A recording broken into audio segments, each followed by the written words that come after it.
minutes or two early. That'll work for everybody here. 6:30 on that clock. All right, on that clock. So we'll go on that clock. So good evening and welcome to our city council work session this evening. And we're going to start with board and commission interviews. And I believe we have Bill Wickman here, who is applying for the HPC. And Bill, what we do is we ask you to come and just kind of stand up and tell us why you've applied to this commission and what you might bring to the table. Okay, good evening. I'm impressed that it's a meeting and everybody's here on time. Amazing.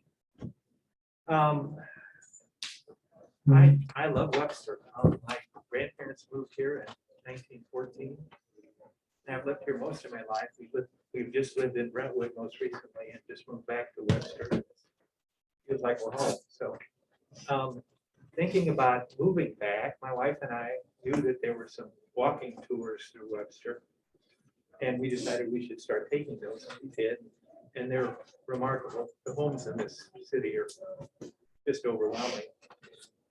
But we thought, wouldn't it be cool if, as you're taking the tours, you could use your phone, your smartphone, and look at the pictures of the homes. At the same time, you're listening to the blurb, so you can really take in the historic value. So we started putting that together and had a wonderful time doing it. That's a finished product now. So, and it's also a good thing. I ran a flower shop in this town for many, many years. Yep. And I understand that Webster people do not put numbers on their houses. So when you're taking the tour, you have no idea if you're really looking at the right house. So we thought the pictures would help. So we got involved in that, and we got involved a little bit with the Webster Historical Society. And I really believe there needs to be more coordination that way. So I just really want to help promote the city and promote the history of the city, and thought this would be a great way to do it. So Great. Thank you, Bill, for what you've been doing, because you've really done a yeoman's job with these walks. So thank you for that and for interviewing. Does anyone here have a question for Bill? Okay, thank you. Thank you. Thank you very Thank you much. very much. We Thank you. appreciate your application. Jeff Mazer? You Mazur? Mazer, you got it. Mazer. Okay, got it. Just jump in. So jump in, tell us why you've applied. Of course. Well, thanks for taking the time to allow us to talk with you today. Tiff Mazer, I've lived here in Webster since 2015, and I'll tell you, through my early part of my career and life, I was really always sought to be engaged with government in some way, with the making of policy. And that early in my career took me to work at the federal level, at the state level. And given the direction that the world had headed in about 5 or 6 years ago, I really felt like I'd been led away from that the world had changed in a way that made those things not feel very good, and felt like a thing that I didn't want to do or be involved in anymore. And then I had the chance to sort of change careers, begin work in the nonprofit sector, and that brought us to St. Louis from mid-Missouri, and it brought us to Webster. And I found here a community and a place that made me feel like I wanted to be engaged again in a way that I hadn't really felt in a long time. That I felt like, you know, perhaps in ways that I felt disconnected from the making of policy and government and public life in other spheres, that in a place that I really loved and where I had neighbors and people that I cared about and schools and everything else, that could be the sort of highest and best use of my time, to become engaged at a local level with government. And so, you know, this is a thing that had occurred to me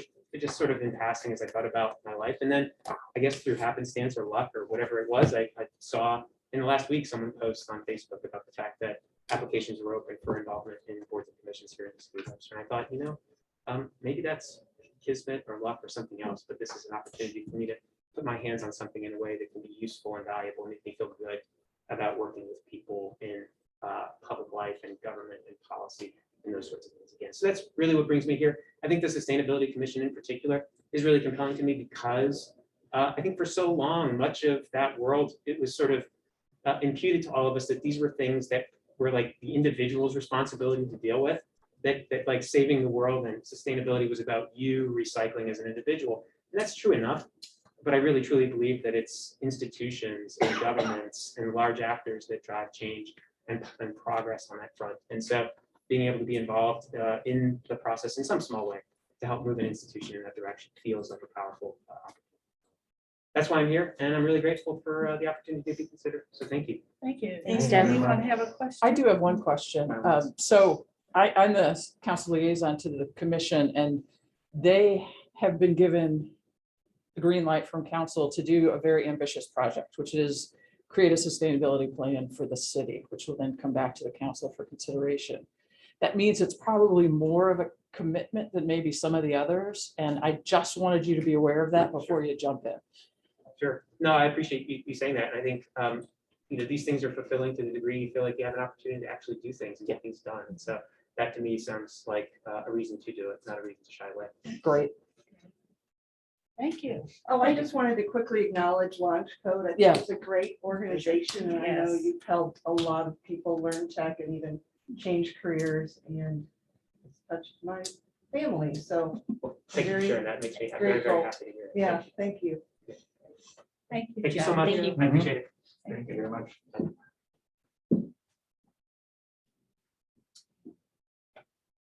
All right, is there anything on the regular agenda that anyone needs to review or bring up? If not, we'll just go around to our meeting issues and updates, and we'll start with Neil. I have nothing to report, Thank you. Emerson, nothing to report this time, Mayor. Sarah? I don't think I have anything to report either. I'm going to stop this trend because the Business Development Commission did meet on the 26th. They are continuing on a number of projects, including thinking about a scavenger hunt across the 3 business districts. They're going to consult with the individual business district commissions now to shape that idea a little bit more. They're thinking about different ways to use Webster bucks to maybe be a little bit more aggressive in getting people to our stores. Eric is working on using special event permits to attract some business partnerships with actual civic space events, which they seem very happy about. Into holiday planning. And then finally, there was some discussion about the Business Development Commission taking the lead in a city business roundtable to help with the American Rescue Plan funds planning, especially from the perspective of the business community. And they are very pleased, I think, to help lead that effort for us as a community. Did I miss anything? Nope. All right. Thank you. Katie, anything? No, thank you. Eric? No. Marie? Yes, ma'am. I've got just a few things. Strategic planning. Thank you all for responding to the survey that's scheduled for October 15th. As shared before, that will help with all kinds of things, of course, strategy, goals, but it will also help with planning the fiscal year budgets coming up. So really appreciative and looking forward to that time. I wanted to take time to thank the fire department, particularly Assistant Chief Bainter, for helping set up the COVID vaccination clinic. It was not even a successfully well-attended clinic, but a lot of work went into him planning that. Wanted to thank Parks and Rec staff as well for helping with the space. So anyway, that was a success in that we carried it off. We did the right thing for the community, even if it wasn't well attended. And let's see, I wanted to mention Popsicles in the Park, which is tomorrow. Hopefully everybody's seen these. And so this event will be at Ivory Crockett starting at 5:30 p.m. Hope the community will be there. We are getting quite a few responses to the surveys. So this will just be an in-person opportunity as well. And, if nothing else, come get a good popsicle. So excited about that. And then lastly, I wanted to share an article, which you may have seen in the Post-Dispatch. But as we talk about redevelopment, just keep it all on our radar, what's happening nearby on redevelopment. But this article is about from Creve Coeur. And so the Creve Coeur City Council denied a conditional use permit for a quick trip. Thank you. I want to say right time for a quick trip coming in. And it was overturned in court. And it was overturned due to the lack of objective reasons. So they felt like it was pretty subjective. So that's my very poor paraphrasing of an entire article, but I thought it was pretty interesting and maybe of interest to each of you. So that is all. Thank you.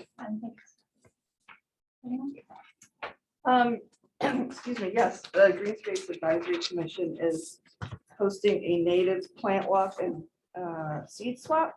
And you've seen this flyer before. It's gonna start at 10 a.m. on Saturday at the Sculpture Park.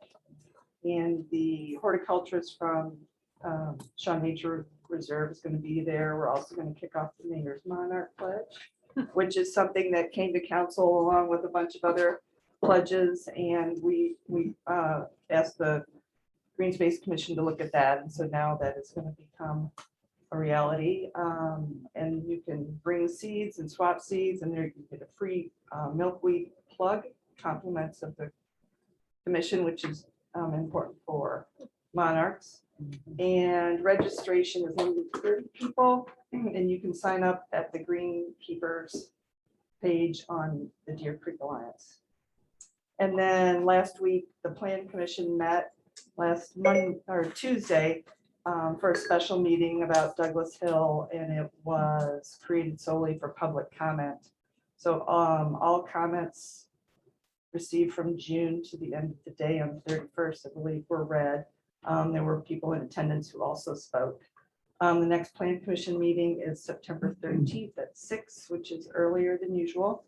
Staff is planning to do a short presentation to clarify some outstanding issues from the August meeting. And then the commission is going to decide whether to keep the hearing open or close it and have their own discussions about the staff recommendations. That's it. Thank you. Nothing there. I sat in with, for David at the Tiff Commission meeting and did not do a summary like you've done because I think a lot of you were there, and I highly recommend that you listen in on the Tiff Commission meetings because there's a lot of really good information that is given there, and a lot of good questions that come up. And so I forget when the next Tiff Commission meeting is. They're going to do The 27th, October. the 27th. That's what I thought, not the 15th. It is the 27th.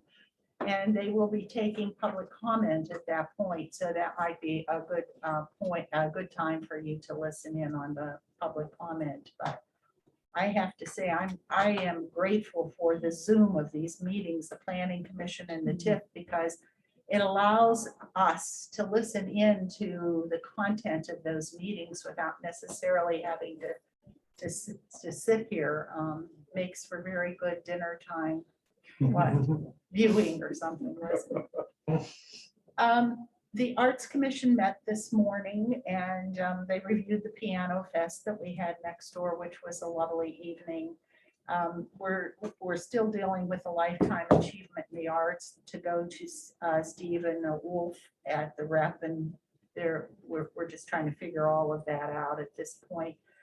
And they're also going to approach Scott Davis about doing perhaps the possibility of whether someone's interested in a mural at Ivory Crockett as that renovation occurs. That there are many ways in which you can do a mural, sometimes through community engagement or you hire someone to do one. And so that there was some discussion about that. And finally, the Police Community Engagement Board met. And most of the meeting was taken up with Neil reviewing the recommendations that had come forth on changing the ordinance. And it was a really good discussion. Neil was very careful in telling us what we can and cannot do in terms of the Sunshine Law and the charter, et cetera. I thought it was a very good discussion, but as all of you know, the chair of the board, who has been a wonderful chair, has resigned, and she has been we've not been able to get her to change her mind. So that is there. And the PCEB is doing an event in October at Ivory Crockett with the police and the community. And they're even talking about things like the tug of war between the police department and some of the folks at Ivory Crockett. It should be kind of a fun event. So that's all I have to add to this. Was there, I know that there was talk about reaching out to the chair of the PCB as to her justification for leaving. Did we ever receive any comment from her? Yes. I certainly did. I've been back and forth with her, and she said that someday she would love to have a cup of coffee, but she is not going to move forward in this chair. Her resignation letter, I think, is there. Yeah, her resignation letter is there. She's been a really good chair. So I remember reading the Alliance recommendations and I listened to the meeting. I haven't really had a chance to study it, you know, compare the two things, but was there anything, any of the intent that the Alliance had in their letters that can be carried over at all? Or was it? I think a lot of what was there had the ability to be done, and Neil might be able to tell you exactly what it was that they were recommending that can't be done. Do you want to do that? Sure, certainly. So there were some suggestions about meetings and the way that meetings could be handled that were problematic under sunshine, because they basically would have been closed meetings. They also would have, and again, I can't conceive of a circumstance under which the PCEB would actually have a closed meeting. Now, you can, but I mean, any commission, any board can have a closed meeting if you fit into one of the exceptions that are one of the reasons that are given by 610.021, which is that section which deals with closed meetings. But there was also a provision which would have allowed for the exclusion of ex officio members and council members in order to basically have closed door meetings. And that's a problem because you can't exclude a member. You can't be a member and say, but you know what, we get to remove you from it. So I walked through and gave them some, what I thought were some options about different ways to do it that would accomplish the same thing. But my impression was that the issue of having the closed meeting and the confidentiality of the closed meeting was very, very important to the chair. Some other folk were concerned about it as well, but I think that they understood that there were other ways perhaps to accomplish that. And that was, I think, probably the single, at least that was my impression based on responses of the single largest issue. And I know in her, in the chair's resignation letter, she indicated that she thought that the constraints of the Sunshine Law and our charter were such that, you know, again, she couldn't accomplish what she had hoped she could accomplish. So I don't know the time, I don't know the timing and how we've got the meetings scheduled and everything, but is there going to be a chance for the PCEB to go through the other options you gave before we vote on the renewing the ordinance? I don't know the answer to that, but it seems to me that the big issue in front of you right now is going to be the sunshine clause. So if you're going to change it and basically extend that, then any work can be done. But the only time limitation you're facing right now is that when the ordinance was enacted, it had a sunshine. Right. So that's your I biggest issue. spoke to one member of the PCEB who thought they needed to have a conversation, and then she expressed interest of then some or all members of the PCEB also then having a conversation with the Alliance, but they want some time to do that over the next couple of months. Or she indicated that she wanted to. I shouldn't Okay, say so we'll they, because just that's renew plural, and the- I only we'll talked just to one person. Renew the ordinance and then it'll be amended. They'll still be working on those suggestions. Well, in the the meantime. person I talked to was concerned that they have some time to get themselves organized again since they're Right. without a chair. And Right. so putting too much time pressure on them right now is hard to Right, get right. everything I'm saying pulled we're gonna go together. ahead and Yeah. change, renew it and then amend it later, Yeah, that was the plan. theoretically. Okay, that's all I Well, want. my question is that I was kind of concerned about the process. So did the Alliance present the changes to the PCEB, and then the PCEB presented it to the chief? I guess, No, or who called Neil to the meeting to discuss these? I don't know. Called Neil. Well, I spoke to the chief, and the chief had said that these were issues that needed to be addressed. And I spoke to Dr. Peoples and said, I've been invited to go and to address the issues that were in the Alliance's suggestions. Okay. And the paper was there in front of everybody with what the Alliance had recommended. So there was nothing that and it was right in front of everybody, and we went through that document. Well, from what I Piece by remember, because I piece. attended the meeting, I mean, virtually, but if it wasn't for Earl, PCB wouldn't have had copies of that, those suggestions. I just wondered, was it something that was discussed with the PCB, this is what we're gonna do? Or was the chair involved with the conversation with Neil and Dale? Oh, that's what. I don't know, because maybe Dale can help out with that. Oh, I didn't know he was over there. If I can, yes. The PCB actually discussed the recommendations from the Alliance. It was a June meeting, I'm not sure, checking the notes. And actually went over pretty thoroughly. And the intention was to future meetings, consider those with some other recommendations to see which might be made to help them facilitate their work. And what they suggested was that to do that, they're trying to accomplish it before the sunset. But the reason we went over it is because we didn't really think that we would have the time, the time frame that we're working in, that would be able to do that. And I had a conversation with Neil, because I wanted them to be aware of what some of the restrictions were and why it was going to take longer than what we hoped that we'd be able to do. So that's how that evolved. That makes sense. I know the decision was to go ahead and remove the article about the sunshine, the sunset. And then we'll get right into making whatever changes we wanted to for the PCB after that. We'll just roll right into that. We want to make sure we got the.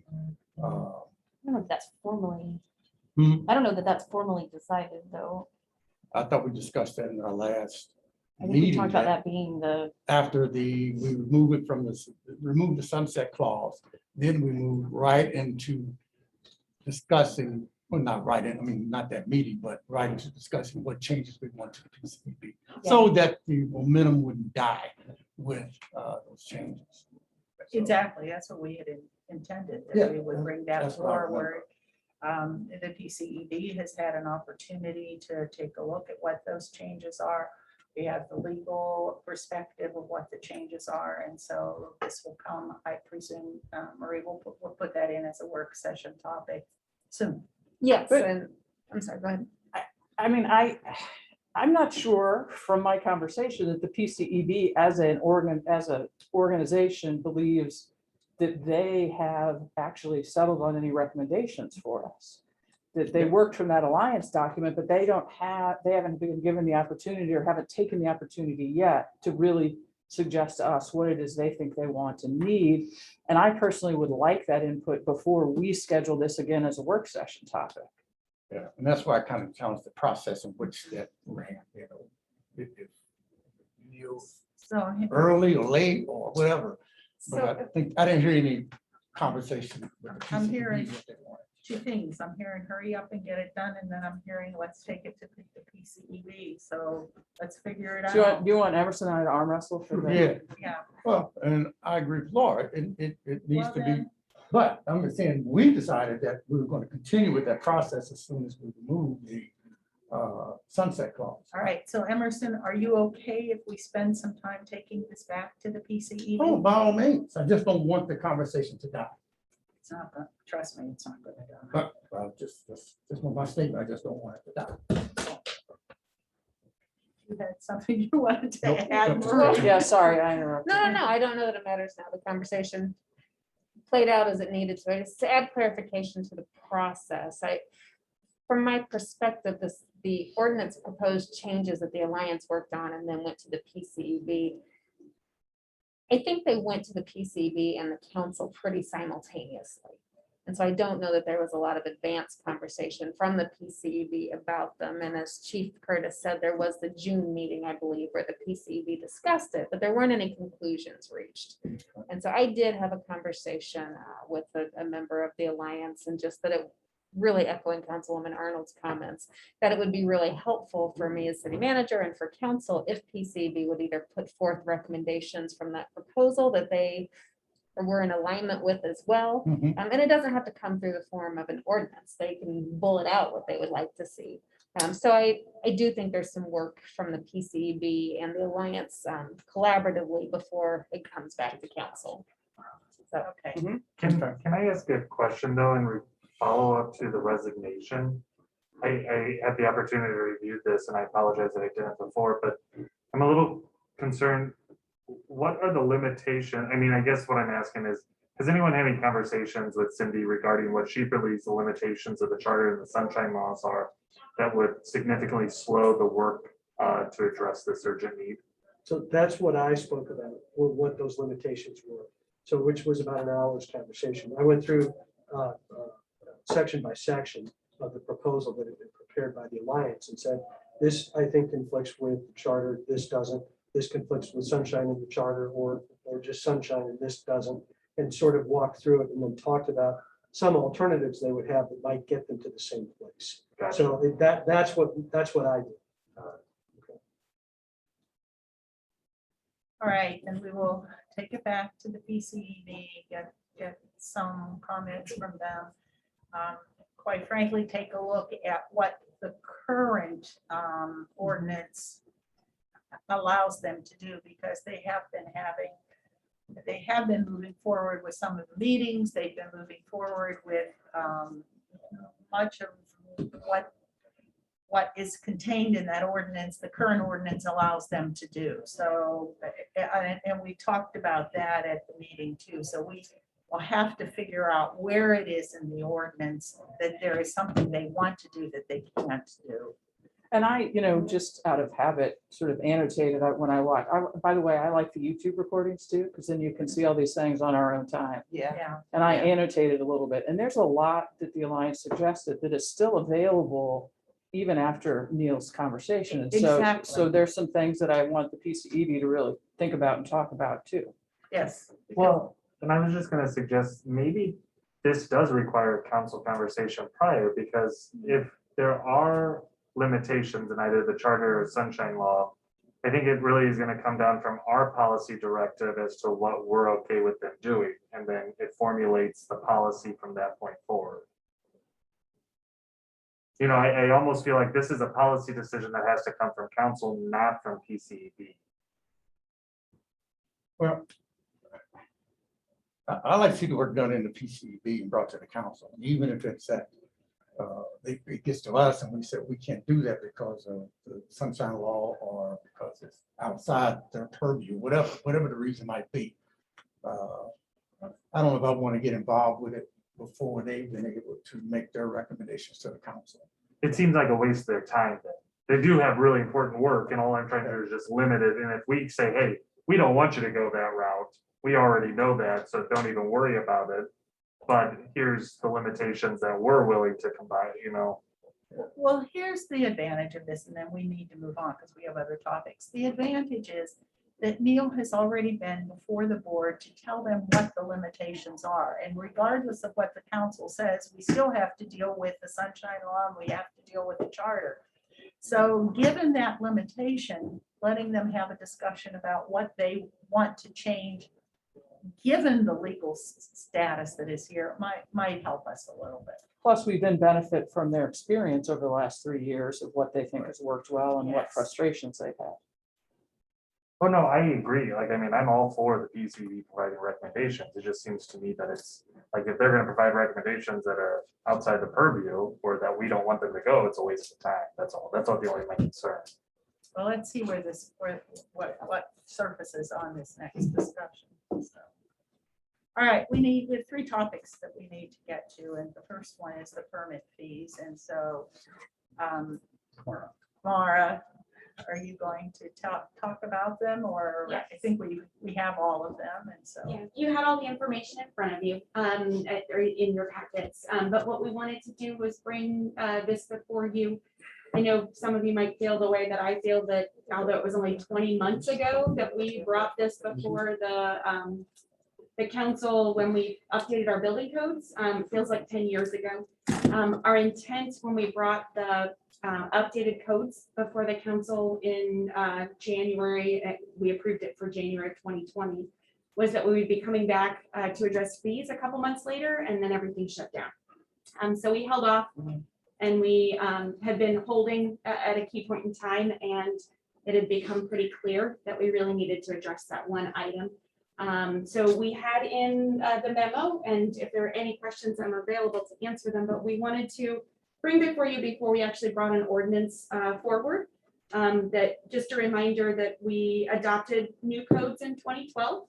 And we did not update the fees at that time. The last time we did update the fees, was in 2012.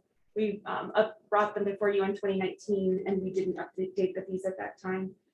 We provided a chart just to show you sort of how we've increased numbers of building permits. We had been operating with an extra half of an inspector for quite a while, and we were having trouble keeping up. So we do have a full-time new inspector. It's really helped us keep ourselves back to being able to do timely inspections. We are moving to a mobile option on our iPads for being able to do inspections too. That is going to really also help us to schedule, to track things, to be very aware. And so we did want to, and we have a chart in here that shows you what our current fees are and what we were proposing.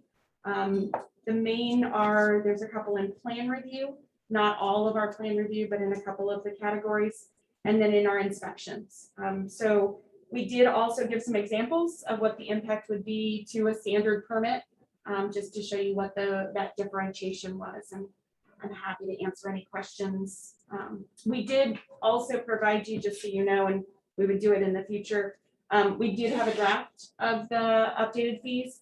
One thing that we didn't really pull out to let you know, we are going to try to change the fees so that right now, like mechanical permits, there's all these little check boxes. If you do, 2 of this and 1 of that, you have to add all these elements up. In order to make it easier, we're going to switch it over to a contract base. So it's similar to our building permits. We'll do that for mechanical and plumbing and electrical, no longer by pieces anymore. We have 10 electrical outlets and a sub panel. And so that's the other thing that we were going to do. It's about half and half of how the county, other communities do it. But we're Mara, gonna do on that. that particular piece, I assume somebody's gone through to make sure the revenue is going to be fine in terms of Yes. the changing of that mechanism. That is correct. Okay. Yes. Does anyone have a question or an issue? These are minimal increases. I mean, we're not talking about doubling fees. We're talking about $5 and $10. After a decade. Yeah, after a decade. And we did have one question, and I'm happy to provide this if you needed this. Back in 2012, we did do a comparison of other cities and found we were on the low end. I looked back, and in 2002, we did a comparison and we were on the low end. So, I'm happy to do a comparison of other cities, but I have a feeling we're going to find we're on the low end for our permit fees at this time. It's a lot of work on your part, and I don't know that anybody on council really needs that, do you? No. You're overworked as it is. So. What's our demolition fee? It's $95. It's a straight fee for demolitions. Now, do note, that's only if you're demolishing an entire structure. If the demolition is a part of a building permit, we waive the $95 fee for the demolition. Say that last part again. We waive the fee. So like if you're going in and you're doing a whole interior renovation, there is no separate demolition fee if it's done as part of your main building permit. If you want to try to get ahead of the game and do something ahead of time, you can do that. But basically it's integrated into everything else. Thank you. All right, thank you. Thank you for all your work, Mara. Appreciate you. All right, let's go to the American Rescue Plan funding. Thank you, Madam Mayor, members, Eric Peterson, Assistant City Manager for everyone. We've got their Zoom up, and I will just take you back through some quick highlights of things you've heard, but just to bring it back to you. Our expected disbursement is listed there, 4.6 million and some change.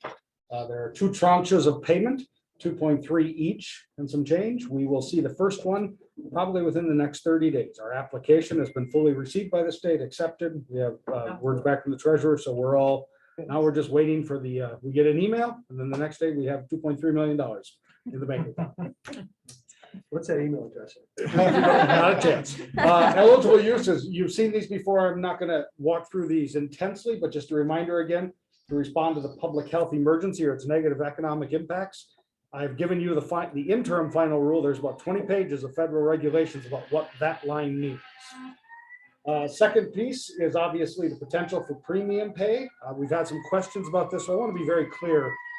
This is limited to a certain segment of workers. Really for us would be public health or public safety that have a direct extreme risk because of their work to exposure and dealing with COVID-19.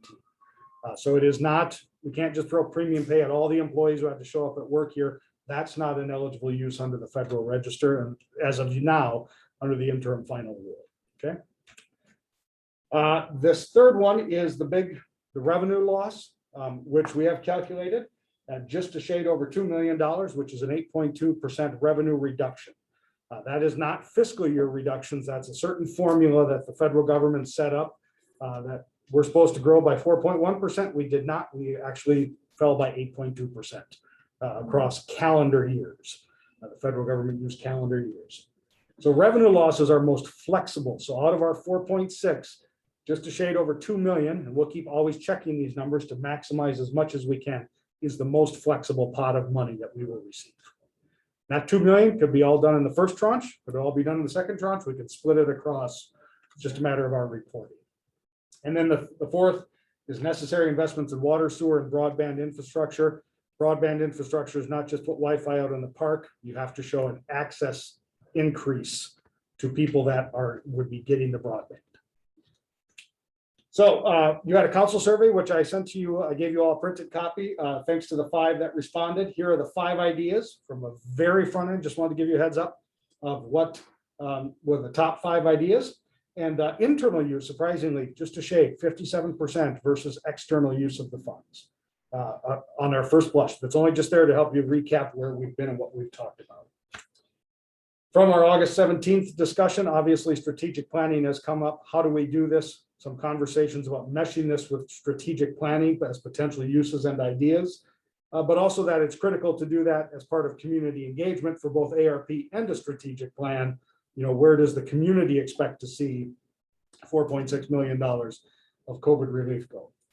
We talked about internal feedback. Technology is the #1 item that we've heard in internal feedback from the organization for the potential of these funds. So just to give you some examples, these are near ready. We could, if we had the money right now, authorize these and be ready to go. Wi-Fi, we do not have Wi-Fi in this city building. Wi-Fi is about $110,000 for service and installation for what's called a dual network system, which is the city internal network that the public would not access and secure our data and such. And the public network, also VPN access for the team. Why is this important, especially for federal compliance? Because it proves we can leave this building to go work. We can VPN and have access to all of our programs from home. We don't have that access, that accessibility right now. So if the pandemic were to linger, we have another one. We have now built the infrastructure using this pandemic relief aid to be able to accomplish that. Computer upgrades, $258,000. Let me step back. We lease all of our computers. We do not own, I think, anything except the computers, the Chromebooks the Microsoft laptops that we have provided to you and to department heads. Every other computer is leased. $258,000 buys 100 new laptop computers, dual monitors. I cannot tell you if you've never worked from 1 monitor to 2 or gone from 2 to 1, how aggravating it is. It's a great improvement with docking stations. Drop your laptop, take it home. You don't have to haul your other computers around. Our current lease will end. The budget that we are coming into, we'll have to make a decision, the FY23 budget. Do we continue with the lease program or do we move to a purchase program?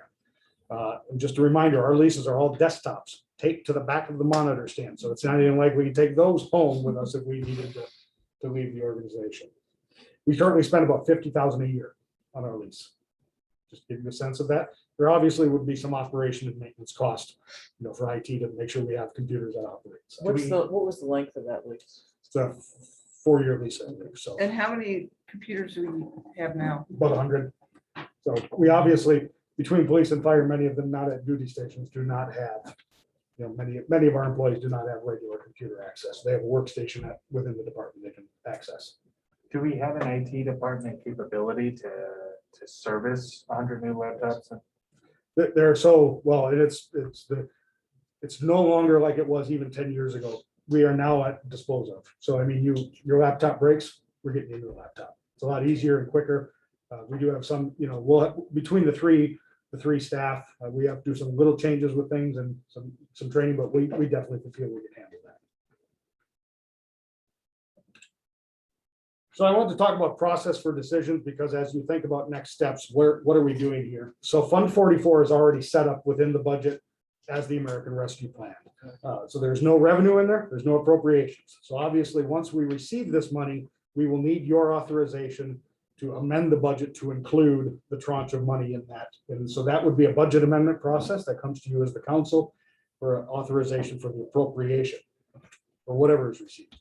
And then investment. So let's take Wi-Fi. If we are ready to do that, that will all be done and has to be done in accordance with our procurement and fiscal policies, along with any other federal strictures that are in compliance. It's an absolute must. No, the compliance measures from the federal government are stringent, and we should be very careful to make sure to follow every letter of the law. The investments will have to we should clearly denote what eligible use we are making. So if we're going to buy Wi-Fi, which one of the 4 eligible uses are we taking this out of, so we can make sure to track that.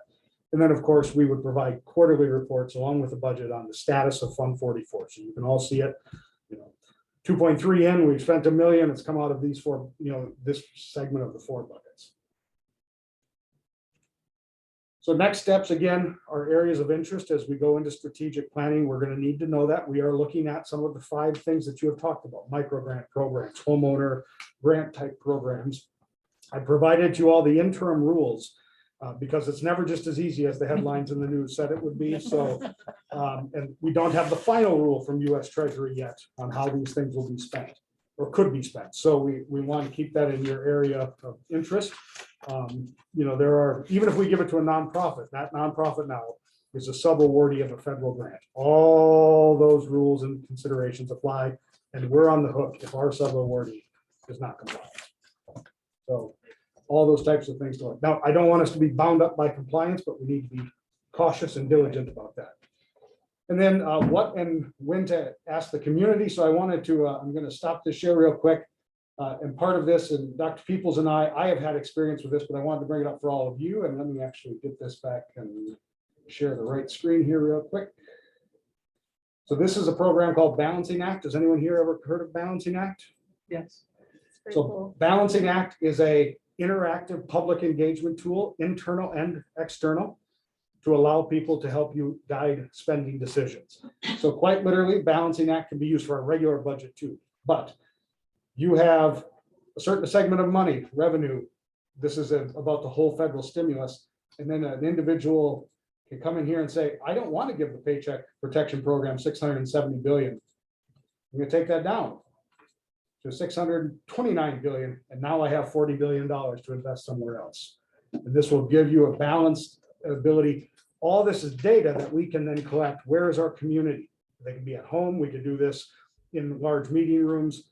This is a really cheap program to allow us for budget engagement decisions to talk about what are the values.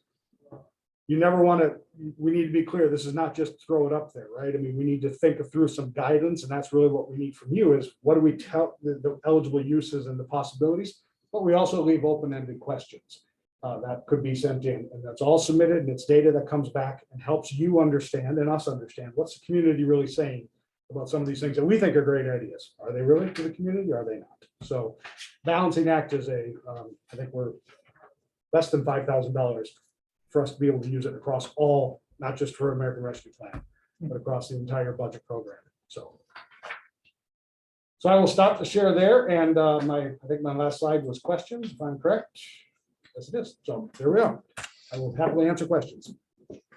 Are there any plans? We've been good, in part thanks to Jenny and part thanks to the clerk's office and Jennifer and everybody, good at putting up new informational web pages as part of ours. Can we do an American Rescue Plan page? Because you've got PowerPoints that you've showed to us that I think the public would be interested in. And as we continue to do public engagement, it'll be a place for them to go so they can learn a little bit more about this and what, our decision-making process looks like and what the constraints are in our decision-making process. Certainly. Idea.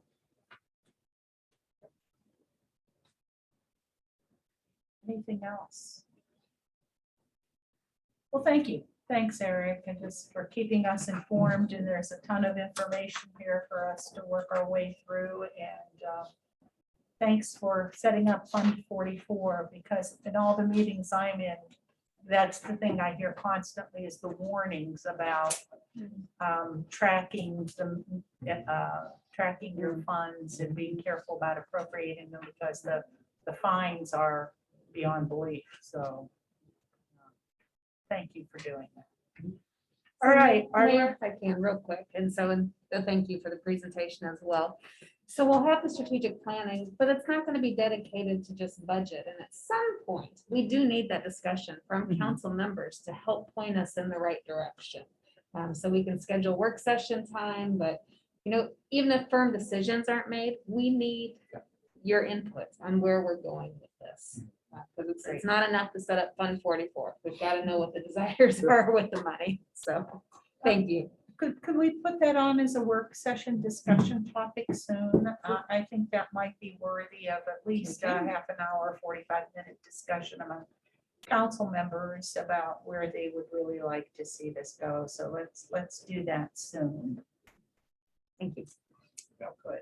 If we can, when we have that conversation, that could be the only thing on the work session, but we don't be rushed and get into the next topic.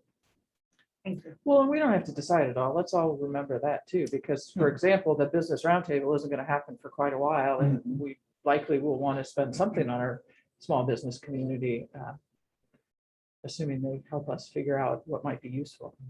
But even making that decision to Yes. spend some money on the business You're right, community is yeah. something that this council probably ought to lay out.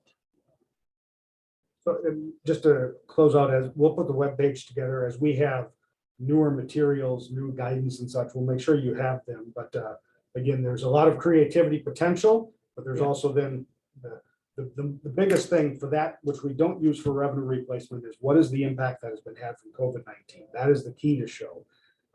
Just a small business that closed down is not necessarily a COVID-19 closure. So we have to make that nexus to make our programs compliant. Well, and one of the things that might be helpful is to get a better understanding of what are the infrastructure things that we have in the pipeline already that might actually qualify. Because reading the rule, I got to tell you, I can't quite figure it out totally. It's water. And sewer. It is, but it's not all water and sewer. That's the problem. I know. That's great. Anything else? All right, let's do our third topic here while we get to that. And we have Chief Curtis here.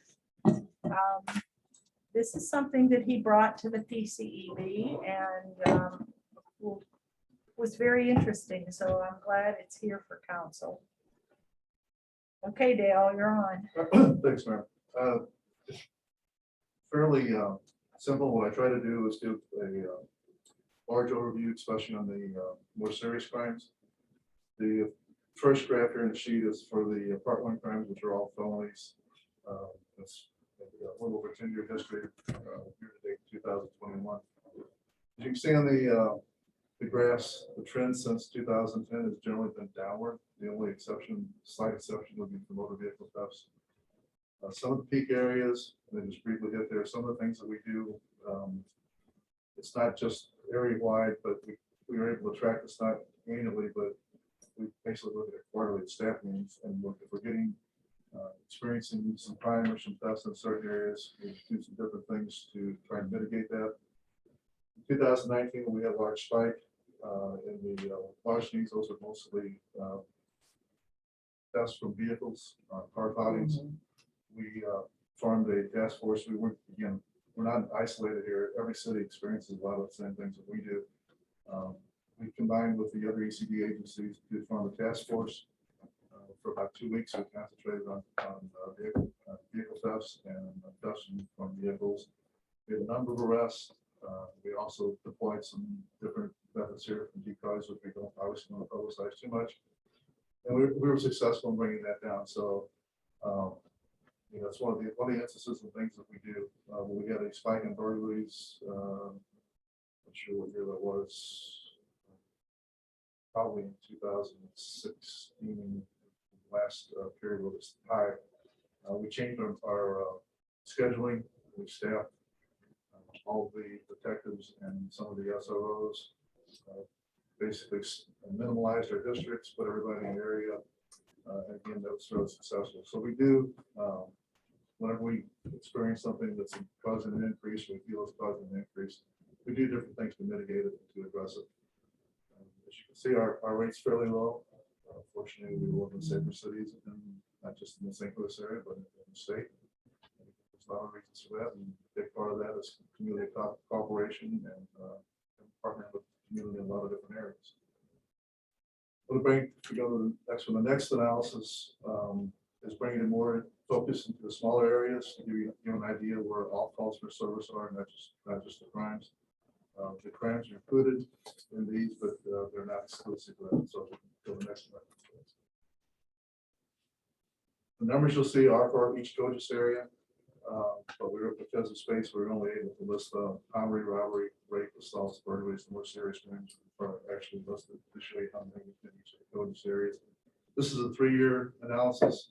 It'll give you a pretty idea. This has remained steady for the last 20+ years in terms of calls for service and incidents. You can see each part of the city is broken down into a sector. Most of the sectors have a fairly even amount of activity incidents. The C 3160, which has 902, it looks to be as if it's an active area, but what's happened there is that's the city hall. Any warrants which require a report. People who walk into the station, if you have a larceny at your house, if you come in here to report it, it gets reported here. Anything coming in the city hall and the police department will be reported in 3160. So that's inflated considerably. You don't get quite an accurate picture. As you can see, these include all calls for service and the fairly even spread throughout the city. A little bit higher in sector 3170, but not too much higher. Most being 3151, which is only 254. But again, that varies. It's kind of a 3-year average. So it gives you a pretty good picture of the activity in the city, the crimes in the city, the trends. Like as I said, especially for the more serious crimes, the trends have generally been down over the last 10 to 11 years. Do you have any questions, or do they have to answer?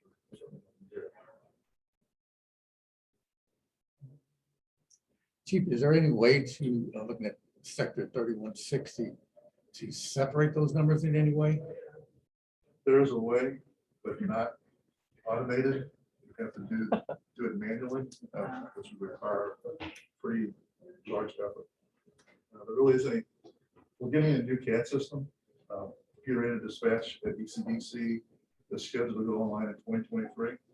When that goes into effect, then we'll be able to break it down. But right now, we've got a CAD system that went in 2003, and it wasn't set up to do that kind of detailed analytical data. So you can't break it down without actually separating the reports out right now.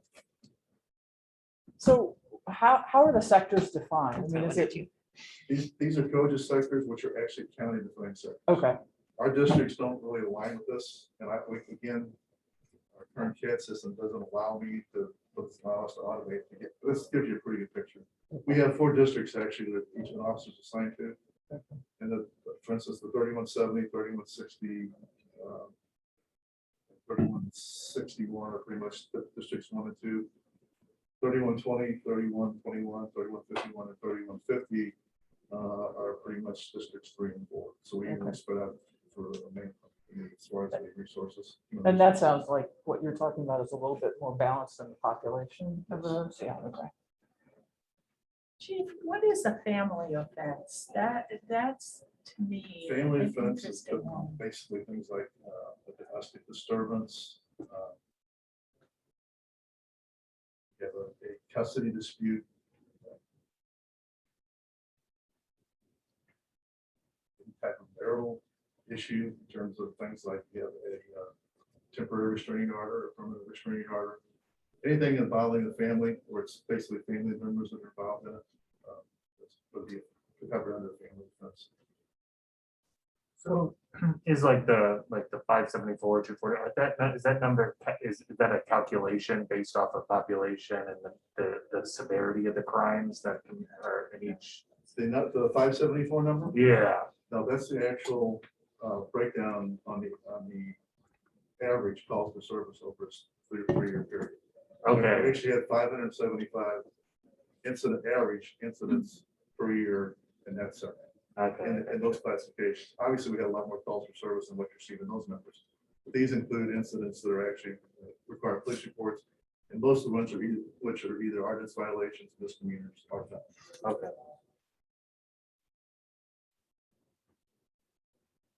Are there questions, observations?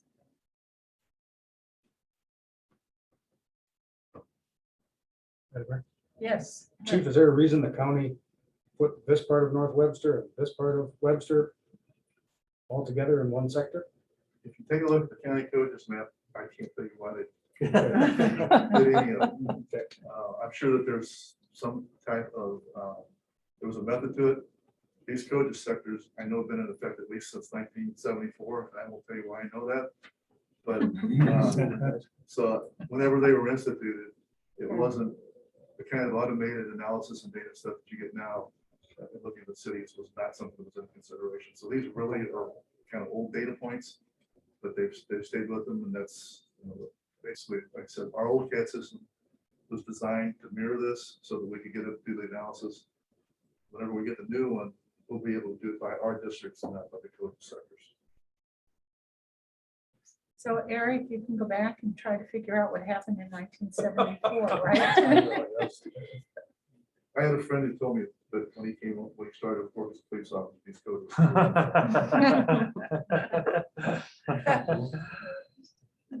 All right, any other thoughts or questions? Good, then let's thank you, Chief, very much. Thank you. For that Thank you. information, which I think is really interesting. All right, we have boards and commissions. We're asked to hold off on the HPC since we have applications still coming. Jeff Mazur has applied for sustainability, and we have 2 vacancies. Would we like to appoint him? Yes. Yes. Yes, okay, good, no. In Parks and Recreation, David Addison is the school board member and his term is expired, but it's up to the school board to appoint. Right. But we need to formally reappoint him. Could we maybe give them the opportunity, just because he has been a long time, and he's been there longer than any other board member on the Parks and Rec Commission, like maybe let them know that, like, we're typically rotating folks off. If you wanted the opportunity to appoint a different person, this is a good time to do that. They appointed him at the last election. so Okay. That's what that's. Okay, But just curious. I can certainly find out. if- Not, yeah, I just know he's no one else wants it. been, I don't know if that's true. I think he gets to decide, so I think that's fine. Okay. I can sure find out if you want to hold on. No, it's fine, I think it's Okay, fine. I let's just leave it there. been curious about that, just because I know he's been on there very long. Lindsay Michaud,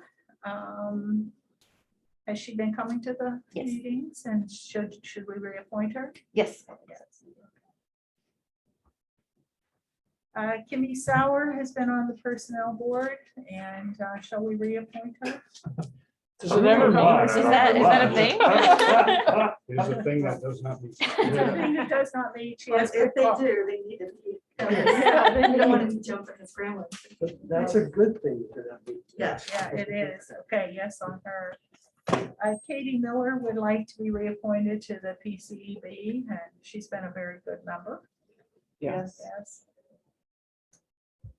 And finally, Peg Peterson would not seek reappointment, but is interested in the Green Space Committee, which we don't have a. Also So- one in October vacancy, so I'll talk to her. You'll talk to her about that, and then we will have some openings for the Yes, PCEB. and they've been advertised too. Yes, and that's that. Okay. Madam Mayor, just briefly from staff level, on the TIF Commission, Stephanie Leon Streeter resigned from the TIF Commission. She has family members that have a connection to the area and did not want to present any views of a conflict of interest. So she has resigned from the commission. The county executive has appointed Ray Golick, who is the area engineer for this area to take her seat. Stephanie was one of the council agreed upon county appointees, so we have a motion with Mr. Franklin for tonight that we'll need to just act on to put the council stamp on Mr. Golick in that seat. So I think we can do that right now. You know, I'm looking at do Neil you there. need to go out there? No, you can do it. Okay. Would you like to make? Madam Mayor, I move to appoint Ray Golick as a designee of the county and the city on the Webster Groves Tiff Commission. Second. Any questions? All in favor? Aye. Opposed? Okay. I think it's formally appointed. Okay. Life goes on. 7:28. Hmm? 7:28. Here it goes. 7:28. Oh, yes. 7:20. I'm trying to think, what is that? 1 hour Is exactly. that a plane that's trying to get on or what? After the meeting, fine. You need it.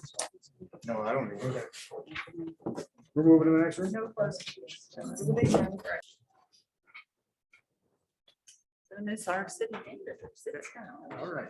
That'll leave her an opportunity to get herself ready. Okay, I think. All right, I think we've got everybody here, and so good evening, and I want to welcome you all this evening to our city council meeting, and some of you are probably with us on the computer, and we urge anyone who wants to speak tonight, if you are on Zoom, you can raise your hand at the appropriate time for remarks of visitors or for a public hearing, and we will call on you to speak. And if you're here, you're welcome to speak also at the appropriate time, and we ask you to limit your comments to 3 minutes. So we're glad to see so many of you here this evening, and we'll start with the roll call. Yes, Mayor. Mayor Welsh, Here. Councilmember Arnold, Here. Councilmember Bliss. Here. Councilmember Franklin. Here. Councilmember Smith, Here. Councilmember Alexander is absent, Councilmember Richardson. Here. All right. Our next agenda item is 2 proclamations, and because no one is here this evening to receive them in person, we do have folks on Zoom. I'm just going to go ahead and read these 2 proclamations.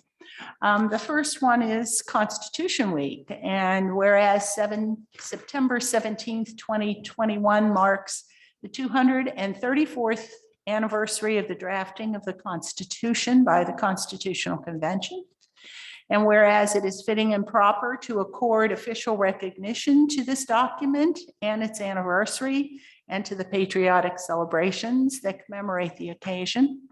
And whereas Public Law 915 guarantees the issuing of a proclamation each year by the President of the United States, designating September 17th through the 23rd as Constitution Week. So on behalf of the city of Webster Groves, we want to proclaim September 17th to the 23rd as Constitution Week in the city of Webster Groves, and ask our citizens to study the Constitution and reflect on the privilege of being an American. So thank you to the person who is there with us from The DAR. the DAR, who is with us. Thank you on Zoom. The second proclamation is for Suicide Awareness Month, which is what September is. And certainly as we see with COVID and many of the other issues around us, that this has become much more of an issue. So today we wanted to acknowledge that September is known globally as Suicide Prevention Month. And this proclamation is created to raise the visibility of mental health resources and suicide prevention services available in our community. And our goal tonight with this proclamation is to start the conversation about mental health and the impact of suicide, to help destigmatize the conversation and to connect people with appropriate support services. So according to the American Foundation for Suicide Prevention, suicide is the 10th leading cause of death among adults and the 2nd leading cause of death among young people between 10 and 34. Every suicide affects additional people, family, friends, co-workers, neighbors, community members. The city of Webster, whereas the city of Webster Groves puts its full support behind those who work in the fields of mental health education and law enforcement. Whereas global organizations and our mental health organizations serve on the front lines of a war that still many refuse to discuss.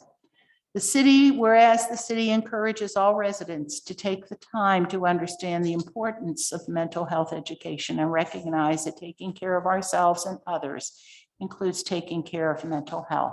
So on behalf of the city of Webster Groves, we want to proclaim the month of September 2021 as Suicide Prevention Month in the city. And we're thankful that these first responders are here this evening because you are the ones who often come across folks who are in this crisis, and we thank you for your work.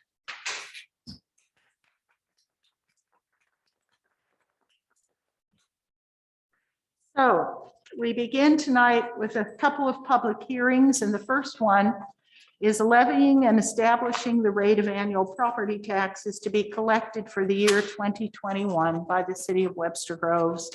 And I believe Eric Peterson is going to provide us with appropriate information. Eric. Thank you, Madam Mayor and members. I'm going to stay here since I'm the Zoom operator tonight, if that's okay with the members.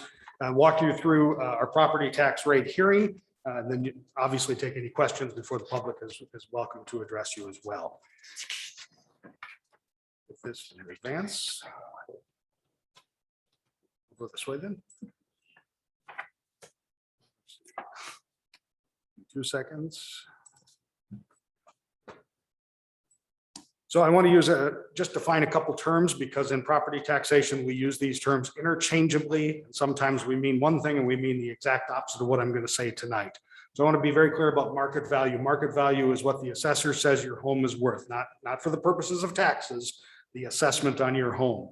Assessed value is the value of your property for the purposes of taxation according to the classification of your property. Classification meaning your use or the intended or the obvious nature of your property. The rate is the amount of tax levied on the property per 100 of assessed value. The levy meaning the tax. We have levied a tax on you. So those are the way I'm going to use terms tonight as we go through this presentation. So how property is assessed in Missouri, this has come up a lot in the Tiff Commission. So I just wanted to give everyone a background. Real property, that value is determined every January 1 of odd numbered years. That has obviously just happened a few months back, hence why folks have been wondering, why did my assessment go up? Why is my property worth so much? And now dealing with the county is because we have just gone through that reassessment. However, your personal property, this is not land or improvements. These are the things in your home, your autos and such. They get determined every January 1. So every year on January 1. Your vehicle market value, so your automobiles are determined by the National Auto Dealers Association October issue. So their standard, my 2017 Dodge Ram is worth this much money. So on that day. Once that market value has been determined, those three categories above, the assessor calculates a percentage. That's again, based on your classification on what the value is to arrive at that assessed value for the purposes of taxes. So I'm going to give you an example of how we arrive at the levy. This is a market value home of $100,000. So as you can see on this chart, residential properties are taxed at 19%, classified for taxation at 19%. So we take 19% of that 100,000 is $19,000. That is your assessed value that the rate of taxes is then applied against. So that 19,000, if we say the whole real property levy is $7, we can do this math a couple different ways. I've just put one version here, but 19,000 times $7 divided by 100 is $1,330 is your total real property tax bill. That is what your house cost you under this example. So you can see how we went from your $100,000 house to the taxes that we arrive at. That is the basic formula by which we calculate all property taxes that the state and the county collect on personal taxes. And then of course, we also have commercial taxes as well in that real estate pool. Our assessed property valuation has gone up. This is the chart. As you can see for the city, residential, commercial, and personal property, all the assessed values have risen. The same with Crossroads, the three taxing districts, commercial and residential, they have all increased their value. The assessed value of Webster Groves has gone up. So this is levy changes from 2020 to 2021. So the yellow columns are this year.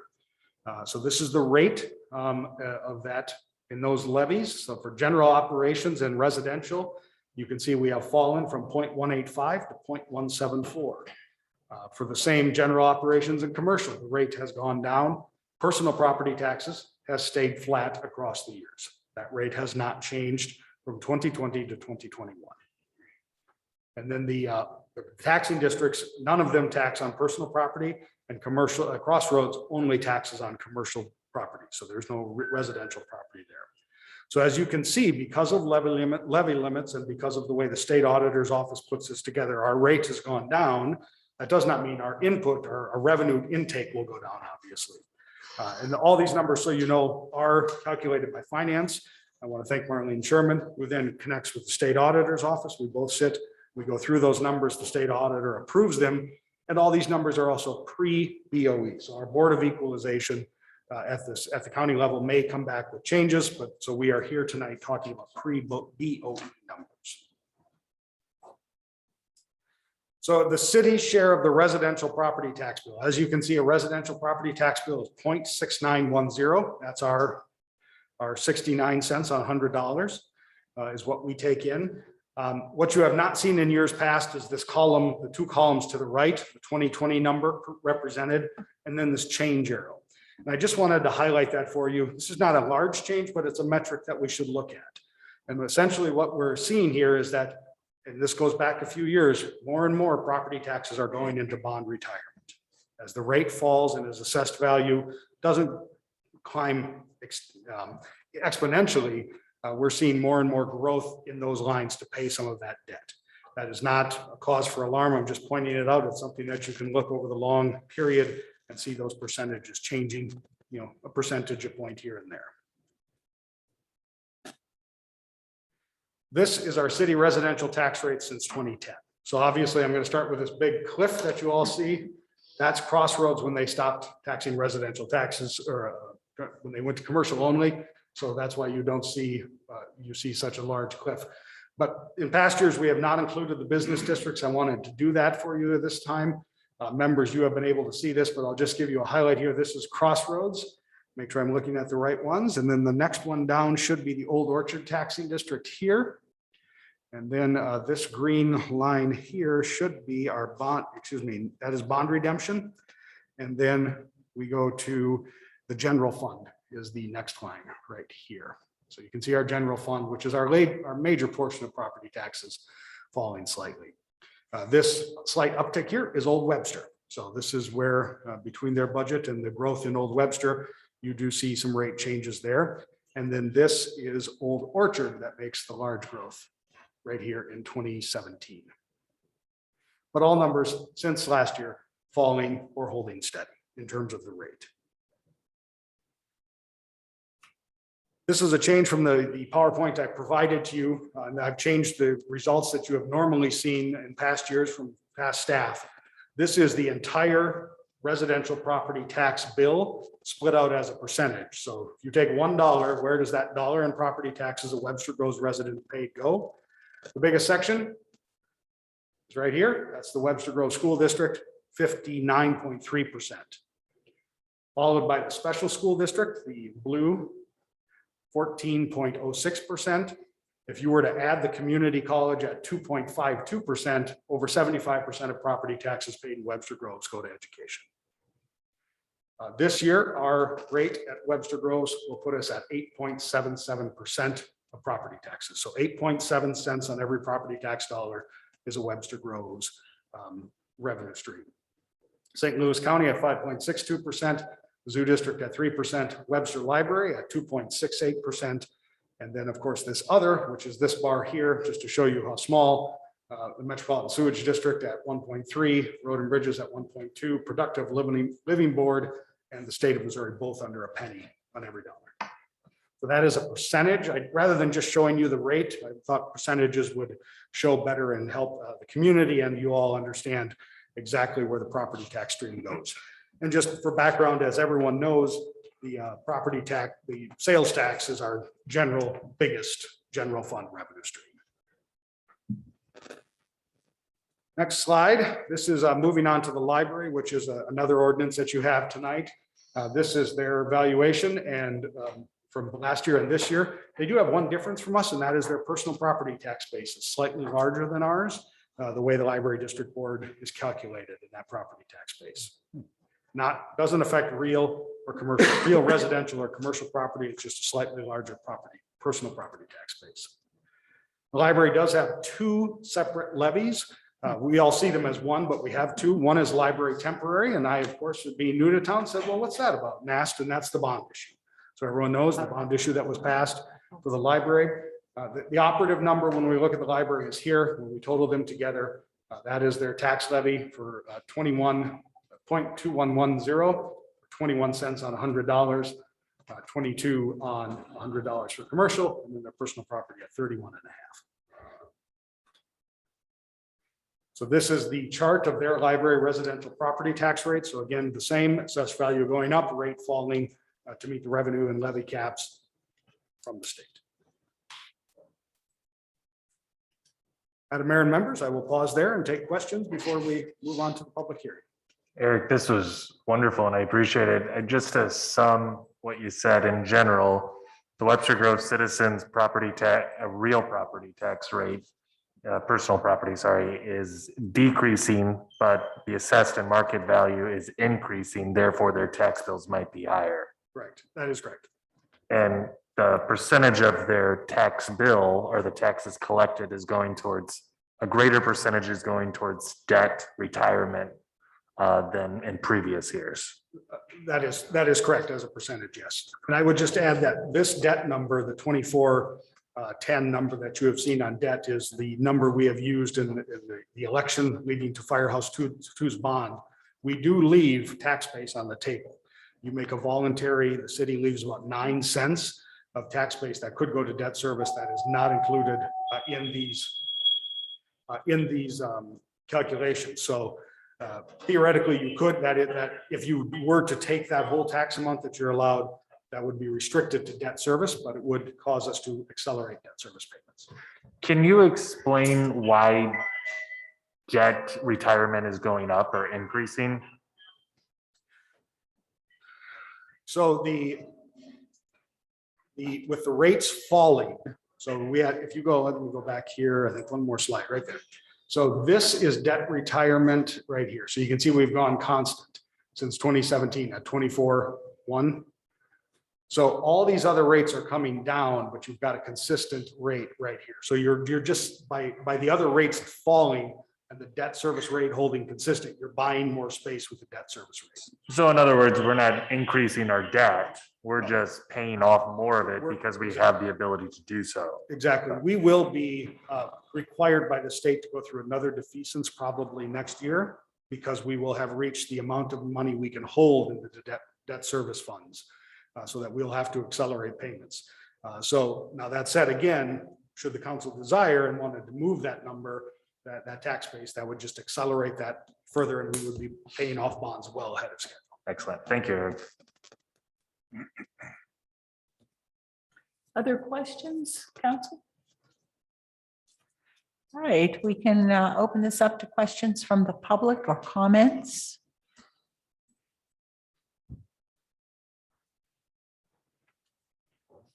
And I just, Madam Mayor, we also have folks that can comment online.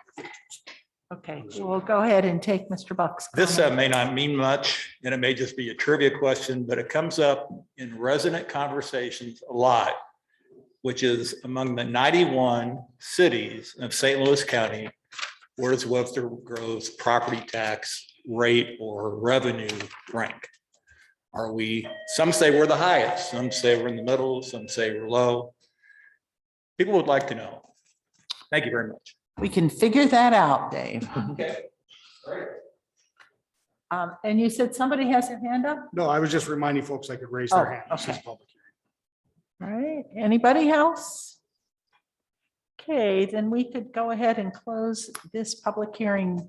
And I would move that we introduce as exhibits the PowerPoint presentation, including its charts as presented by the Assistant City Manager, along with the ordinances of the City of Webster Groves. right, and with that, the public hearing is closed, and Councilwoman Richardson, could you do 9157, please? Sure, Mayor. I'd like to call for the first and second reading of bill number 9157. Second. Bill 9157, first reading. An ordinance levying and establishing the rate of annual property taxes to be collected for the year 2021 by the city of Webster Groves, Missouri, and repealing ordinance 9127. And Eric, are we going to have to wait until we get the final information? We'll have to amend this at some point for the so next, at the next meeting. Numbers are due to the BOE by the state by October 1. We anticipate BOA, we may have their numbers next week. So we will have an amendment at some point or a special meeting. That'll be Okay, necessary. so for right now, we'll just stick with what's here. Okay. Any other questions? And let's do that second reading. Yeah. Bill 9157, second reading. An ordinance levying and establishing the rate of annual property taxes to be collected for the year 2021 by the city of Webster Groves, Missouri, and repealing ordinance 9127. All right. Our second public hearing was really contained within the first public hearing, and so I don't know that we should open and close it. Well, we should open it for the purposes of admitting the exhibits that were already there, and we should actually also open it for the purpose of public comment. Public comment. Okay, so let's open the second public hearing, which is levying and establishing the rate of annual property taxes to be collected for the year 2021 for the Webster Groves Library District. We have the information. Does anyone on council have a question or comment? Does anyone in the public have a question or comment? Hearing none, let's go ahead and close that. I would move for the admission of the PowerPoint presentation as given by the Assistant City Manager this evening, including its charts as well as the ordinances of the city of Webster Groves. All right, with that, the public hearing is closed, and Councilmember Smith, 9158, please. Yes, Mayor, I'd like to call for the first and second reading of bill number 9158. Second. Bill 9158, first reading. An ordinance levying and establishing the rate of annual property taxes to be collected for the year 2021 for the Webster Groves Library District and repealing ordinance number 9128. All right, any questions or comments? Do that second reading. Bill 9158, second reading. An ordinance levying and establishing the rate of annual property taxes to be collected for the year 2021 for the Webster Groves Library District and repealing ordinance number 9128. All right, our next agenda item is another public hearing, which is an application by Sala Gayar, SMR Auto LLC for a conditional use permit to allow an automotive repair and services facility on an 0.65 acre lot at 8523 Watson Road in the C Commercial District. And I'm so sorry I butchered that man's last name. But go ahead, Let me Danny. just get things set up here and.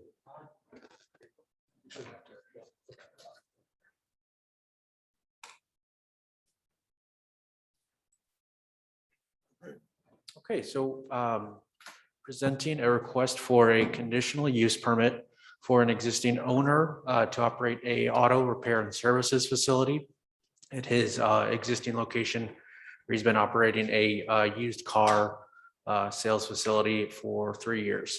The existing property is located on Watson Avenue. It is zone C commercial.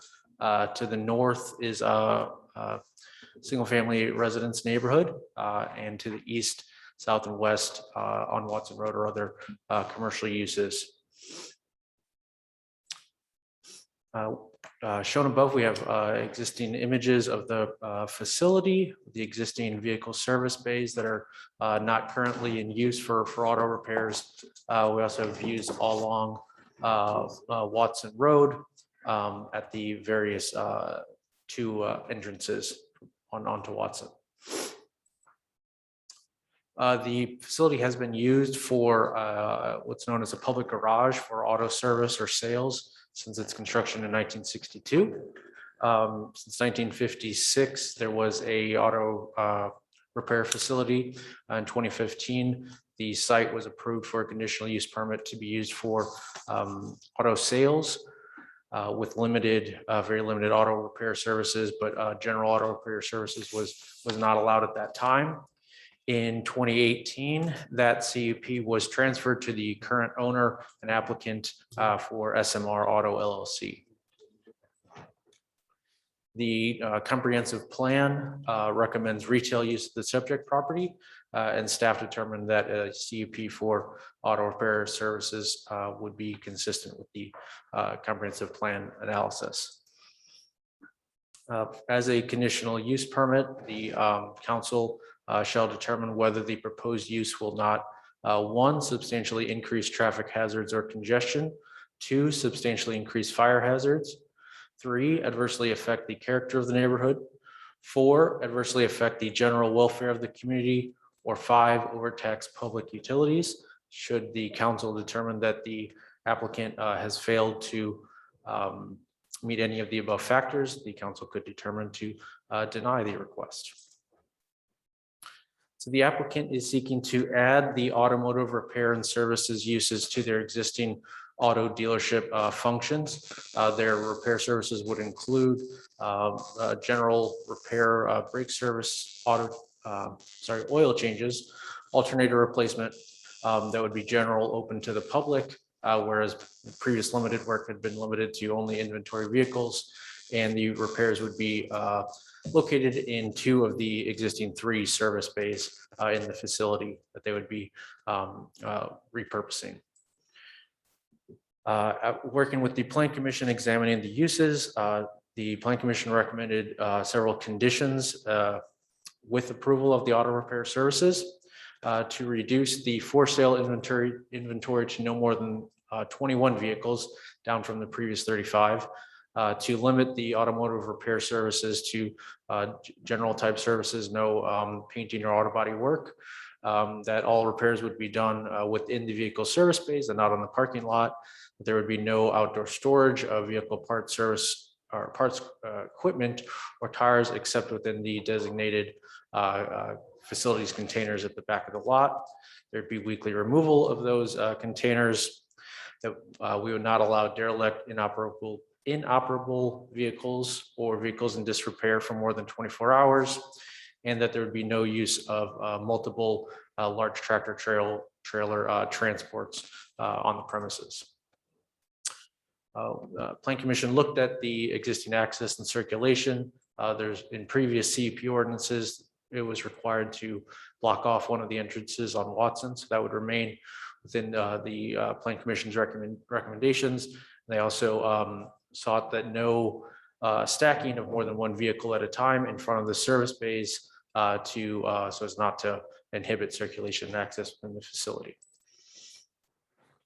Looking at parking, the Plan Commission determined that because the number of parking spaces would need to be reduced for adding the repair facilities, that the applicant would still need to provide 38 off-street parking spaces, that they would need to reduce their vehicle inventory to no more than 21 vehicles. They would need to restructure their parking lot, require all vehicles to be legally parked and no double parking, and no more than one vehicle temporarily stacked in front of the service bays. Additionally, there would be weekly removal of all parts and oil recycling containers at the back of the lot, and no storage of vehicle parts or equipment outside of those enclosed areas. In previous ordinances, there had been requirements for a 6-foot tall privacy fence along the north property line as a visual barrier to the residential neighborhood.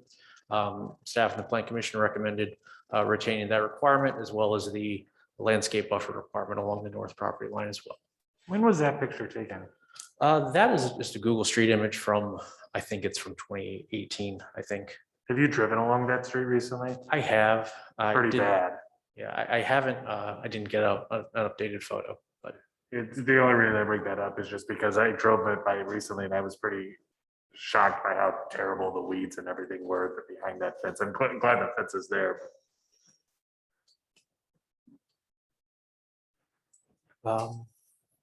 Yeah, before going into the detailed recommendations, or any questions? Any questions or comments? I did have one question. I think you answered it. When I was reading the materials, it almost sounded like you couldn't tow a vehicle there. You're talking about multiple vehicles on a truck. Right. So in previous ordinances, there had been a whole altogether ban on any kind of transport vehicles. The Plan Commission determined it would probably be best for the owner if we allowed, a one tow truck, but no multiple vehicle tractor trailer or tractor Thank you. trailers. Get something. I remember having this conversation when we approved the CUP for the dealership off of Big Bend. And I was always amazed that we have a dealership, but we're not gonna allow them to transport the vehicles. They gotta go park at Shrewsbury and then bring one car over one at a time. Just seems kind of silly to me, Yeah, in this especially case, since this is Watson. right. I mean, I think in this case, it had been an issue in the past with prior dealers operating at this location. And I think that the site has very limited accessibility internally to allow one of those larger vehicles. The applicant at the hearing stated he had no issues and has never really utilized those multiple. That's because they don't trailers. abide by it. It's just like they didn't at the, on Big Bend. There's always there. And not that it's a problem, it just seems silly if we're not gonna enforce it, why even have it? And also it's a dealership. And what's the deal, Danny? Can you answer the 38 off-street parking? What's that in reference to? So there's currently, I think, 46 parking spaces on the property. I think 8 would need to be removed for their new dumpster enclosure and for their in front of the service bays. They have a number of employees, and our parking code has a set standards for what's the minimum parking required for customers and the different employees in the facility. And the number came down to if they wanted to be able to keep the 21 vehicles as a auto dealership, they'd still need to provide 17 others for employees and customers and that type of thing. So it's 21 for cars and then 17 for customers, employees, everything else. And then maybe vehicles being stored mid-repair, that type of thing. It seems to me that, and this is just me thinking as an example now that is put in front of me, it just seems kind of like, again, this is a dealership and like the whole purpose is to have cars on in the dealership, thing. So you think that we would limit the number of necessary parking again, since it's Watson Road, but just me thinking out loud. Go ahead, Dan. Sure. So should City Council approve the conditional use permit, staff would recommend repealing the previous CUP governing the property, ordinance 9017, and replacing it with the following conditions. Number 1, that all provisions of the city code shall apply except as expressly modified in the ordinance 9159. Number 2, that the approved uses shall include an automobile dealership use with a sales office and showroom and an auto repair and services facility. Pursuant to the auto dealership, total inventory shall not exceed 21 vehicles. Accessory to the auto dealership, car washes and detailing for limited to inventory vehicles only. That auto repair activity shall be limited in nature to tire repair and replacement, brake and oil changes. That painting and auto body work would not be allowed, and that all work would need to be completed within the facility, not on the parking lot. That there would need to be 38 off-street parking spaces for legally parked vehicles. That no more than one vehicle could be temporarily stacked in front of the service bays and not overnight in front of the service bays. No multiple vehicle transport trucks, no inoperable vehicles for more than 24 hours. That daily service would not exceed 9 a.m. to 7. That they would maintain the 6-foot privacy fence and landscape buffer along the rear or the north property line. There'd be no outdoor storage of vehicle parts or equipment. Weekly waste removal of the parts and equipment containers, maintaining the landscape buffer and on an approved landscape plan. That they would maintain the gate along Watson Road on one of the entrances. The shielding for lighting for residential properties to the north. No amplified speakers. The owner would be responsible for litter pickup and maintaining a Missouri vehicle dealer's license. All right, So now we can ask, are there any further questions from council? So to David's point, they can't get an occupancy permit for this until they've met code in terms of the landscaping plan. If it's really, if weeds are 6 feet high or whatever, they're gonna have to bring that into compliance before. Yes, we Okay. would need them to properly maintain their landscaping buffer. Thank you. Are there any questions from the public or comments? Is there anything on Zoom? Oh, I got it right.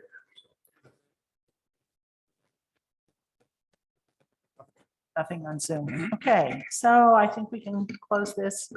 And I would move for the admission of the following exhibits for ordinance number 9159. The Plan Commission staff report by Danny Gendusa, planner for meeting date August 9th, 2021. The applicant's written statement, site plan, floor plan, and architectural elevation renderings. Existing ordinance 9017.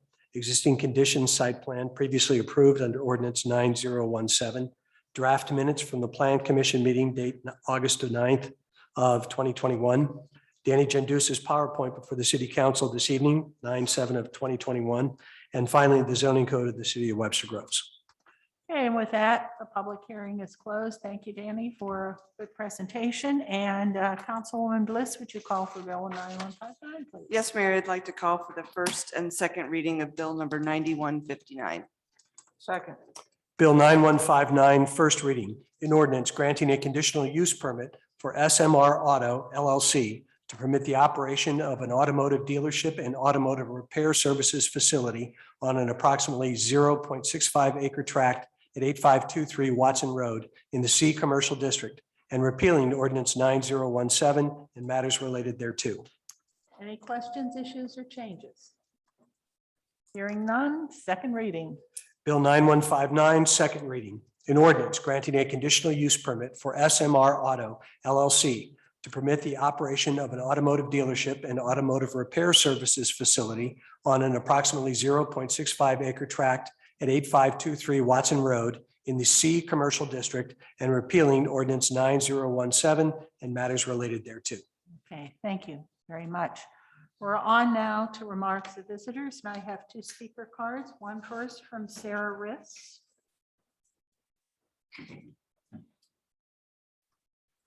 Good evening. I'm Dr. Sarah Riss. I'm here on behalf of the Alliance for Interracial Dignity. First, I want to thank those of you who have already met with individual members of the Alliance. Many of you have done so, and if you haven't, would like to, we certainly would. And special thanks to Chief Curtis and Dr. Peoples. They've also made time to visit with us.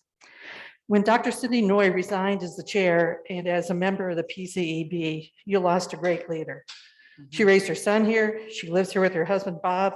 She is one of the original founders of the Alliance. She's been a teacher, coordinator, administrator in our district. You lost her because she's willing to stand up for what she believes, even if it means giving up her seat at the table. And I will say she's a friend of mine. What you need to know is that when you want to have diverse voices at the table, it's not just about inviting people to the table. It's not just about saying you are giving them a voice. It's not just about giving them a title. It's about honoring their voice, believing what they are telling you, and being willing to examine your own beliefs to make room for the beliefs of others. It takes creating the type of atmosphere where diverse opinions are valued. You've made some progress, but you've not fully accomplished this yet, and I'm confident you'll get there. It also takes being willing to examine how you use the city attorney. You see, an attorney keeps you out of court. That's a good thing. A great attorney helps you see multiple solutions to achieving the goal of the citizens, not just a select few. A good attorney does not use the Sunshine Law to stop forward movement. A good attorney works with the group to propose ways to get the same result in a simple, straightforward, and legal way. The Sunshine Law was created to hold government accountable and transparent in its actions. It was not designed to stop efforts to honor all voices in a safe and comfortable setting. In a great city, we would see our leaders working together to use their power to support progress, positive change, and access to opportunities for every citizen. Leaders would never use their power to stop change or limit access. It feels to me that a select few of our city leaders are using their power to prevent change rather than embracing diverse opinions. You see, in a great city, every resident's voice is valued and honored, even if they disagree with city leadership. The Alliance recently sent an email to the PCEB asking them to work together with us to pursue a joint proposal for changes to the ordinance. Given the urgency of the work of the PCEB, we ask that City Council acts on the statute before Thanksgiving. We hope that Dr. Noy's decision can serve as a catalyst for the PCEB to keep moving forward in its efforts to heal the wounds of the painful past that some members of our community have experienced.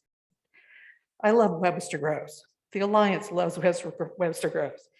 We simply want it to be great, welcoming, and safe for all people living, working, going to school, and visiting our city. We must all care as much about those who have been marginalized as we care about the majority. Until we do that, we cannot be a truly great and welcoming community. I believe we have that common goal. Together, we can accomplish that goal, and the Alliance is here to help you. Thank you. Thank you, Sarah. Thank you, Sarah. Dave Buck.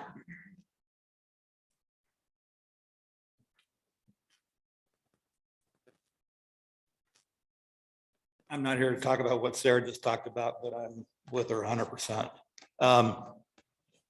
Thanks for allowing me to sit in on the work session, as always.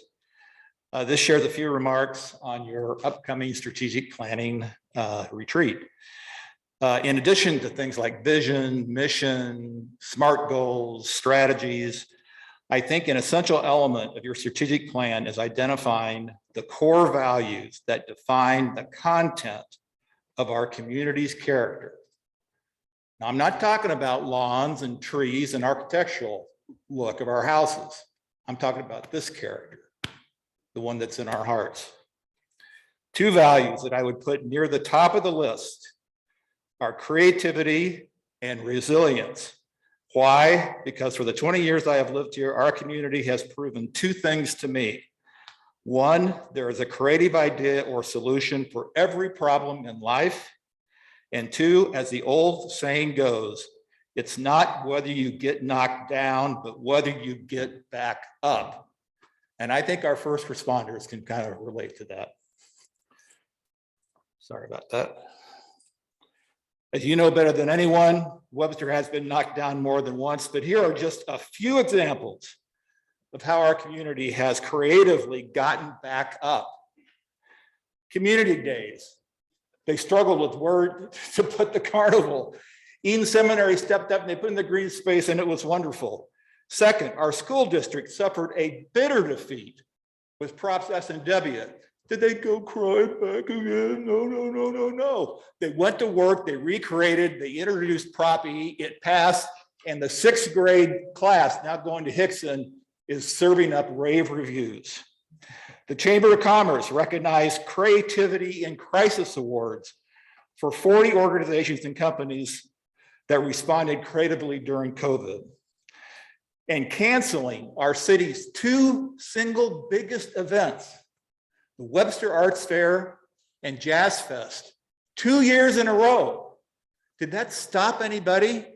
No, our people got up off the frickin' mat and they created new ideas like the Baroque, Spring Forward, Chalk Fest, Piano Fest, the Gazebo Artist Exhibits, and yes, even Porch Fest. I love our town because of our creative spirit. It's special, it's undaunted. It makes us unique and different from other communities. I can't think of any other community that does what we do. And it makes a huge difference in inspiring hope, bringing our community together, and moving our community forward. We are the city of the arts. We are a creative community, and we better get used to it. And in Webster Groves, we can create anything because anything is possible. Thank you very much. Okay, Dave, while you're up here, the question arose today, is Porch Fest on or off? We're on. Okay, Thank you. Yeah, I sent stuff out. Yeah, we had to make a late decision because of the other cancellations, but we're going forward. October 3rd. October All 3rd, right. Sunday thank you. afternoon. Thank you. Thank you, Dave. Thank you. Dave. Mayor, before you move on, there was one item in your packet from Scott Nixon, a comment, and he was unable, he wanted to come read it or do it via Zoom. So in lieu of that, we're going to make it an exhibit A or B, wherever it falls in the line of exhibits to the minutes. Okay. Thank you. Thank you. Thank you. All right. Anybody else? We have any hands up? No hands up? Okay. No hands up, then we can move on to unfinished business. Councilwoman Arnold, 9156, please. Yes, Mayor, I'd like to call for the third and final reading of Bill number 9156 and call for its subsequent adoption. Second. Bill 9156, third reading. In ordinance amending Chapter 60, Article 16, Sections 60.996, Schedule M of the Code of Webster Groves, left turns prohibited to prohibit left turns onto southbound South Elm from westbound Ambrose Way from 8 a.m. to 9 a.m. on school days. Any questions or issues? Let's call for the vote. Yes, Mayor. Councilmember Arnold, Yes. Councilmember Bliss, Yes. Councilmember Franklin. Yes. Councilmember Smith. Yes. Councilmember Richardson. Yes. Mayor Welch. Yes. 9156 is passed. We'll move on to new business. Councilmember Franklin, 9160, please. Yes, Mayor, I'd like to call for the first and second reading of Bill number 9160. Second.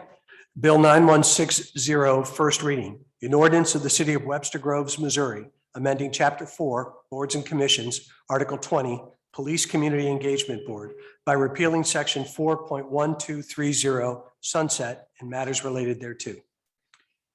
Any questions, comments? I have a comment. I have been giving this quite a bit of thought, especially in light of kind of recent conversations and concerns.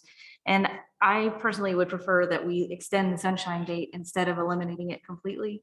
I think it's still something that's worthy of revisiting to make sure that the commission is kind of living up to its purpose and that we feel that its purpose is clear and that we've empowered the commission to do what it would like to do.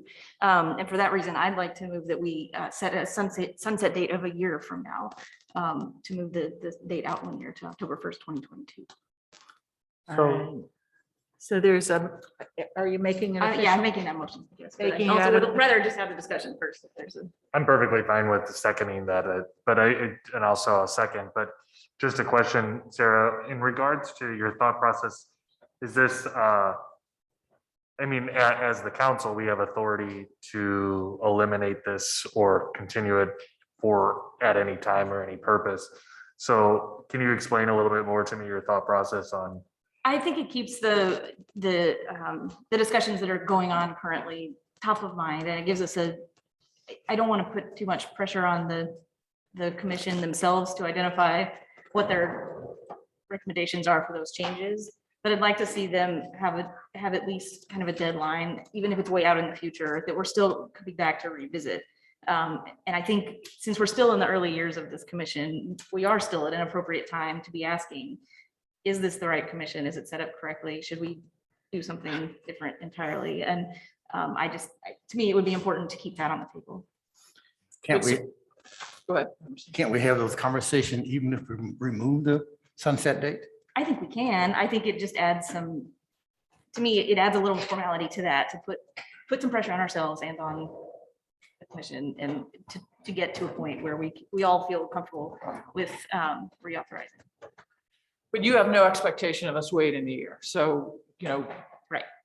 there still is momentum and urgency to get it done sooner. This is just sort of a backstop.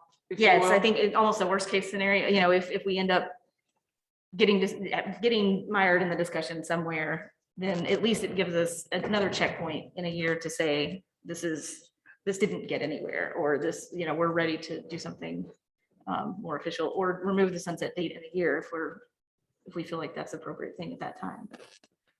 One other question. Are you suggesting that even if let's say, I think this is ambitious, but let's say we do this in November.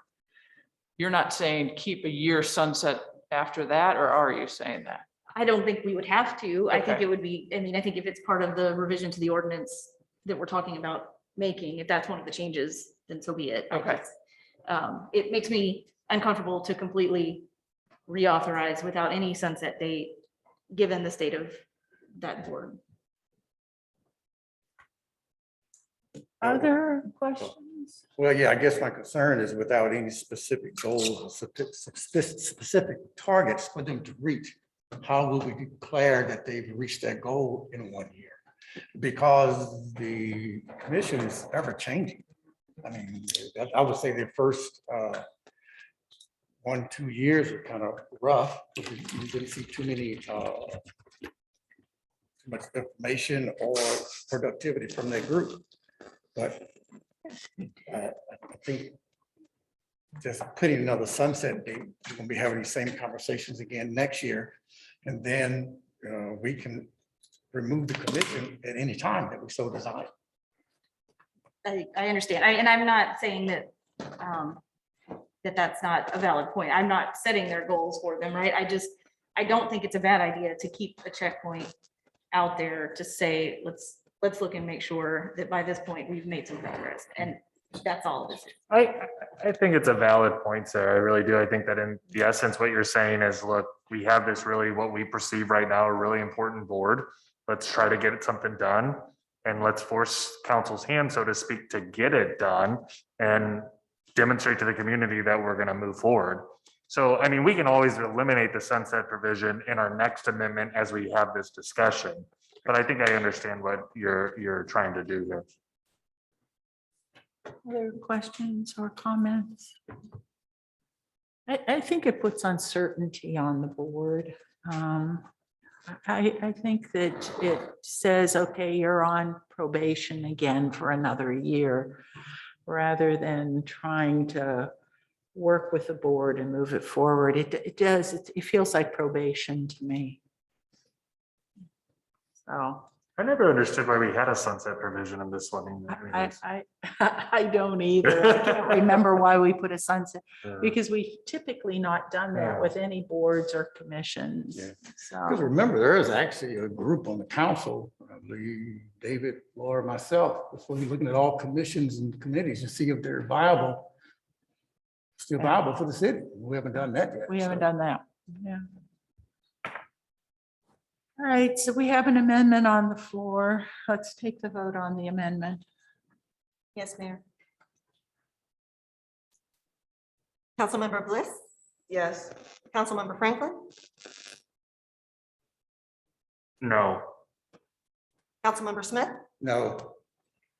Councilmember Richardson, Yes. Mayor Welsh, No. Councilmember Arnold, Yes.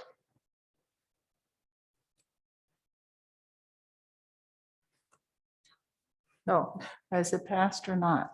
well, It's a tie. without Karen, it's a tie. It's a tie. It fails. Then it fails at a tie. Fails as a tie.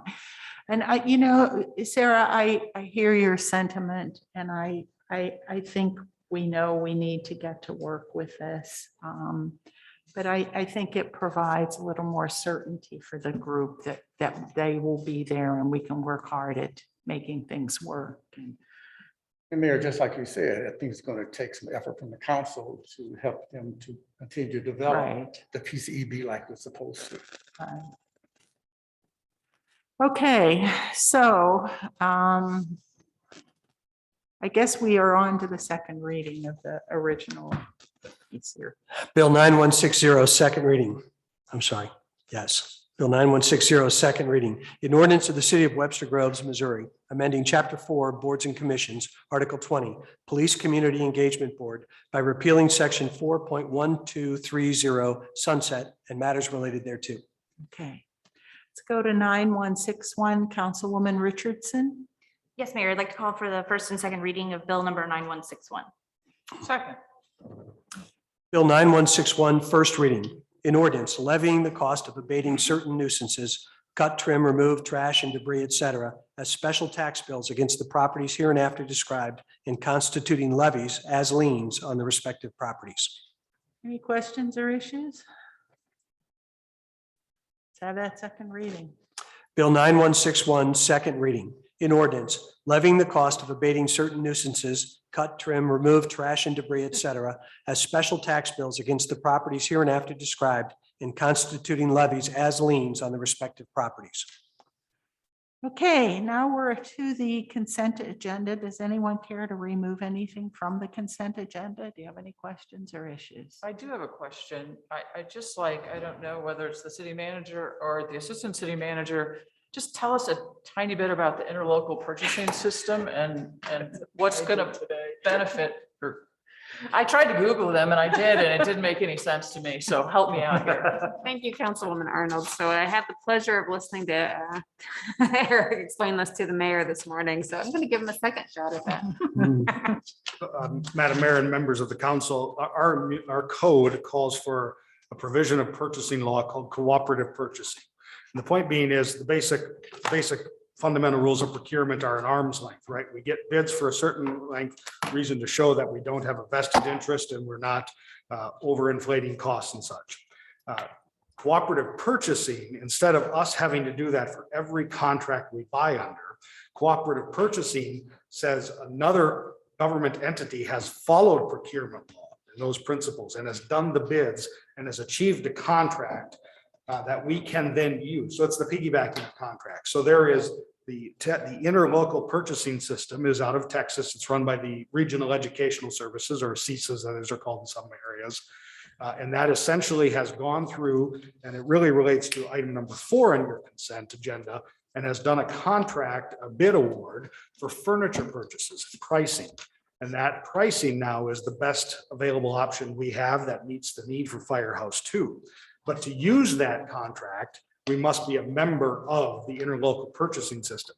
Membership costs us nothing. It doesn't do anything. It just says Webster Groves has decided that if we choose, I want to be very clear, for a purchase, we can use a contract that's already on file and is effective by that from that government agency as a method to purchase for our government agency. This is allowed within our municipal code. We've got the provision. It's just a membership that we need to ratify that the manager can enter into to achieve those rates. Thank you. If I'm not mistaken, I think I remember talking with our former city manager about this, and we kind of already do this with some procurement, right? Where we collectively bargain, so to speak. Sure. Absolutely. So there's a lot of fleet vehicles, state contracts, things like that are very common to be used. Road products are a very big thing because obviously multitudes of local governments buying signs and asphalt and such.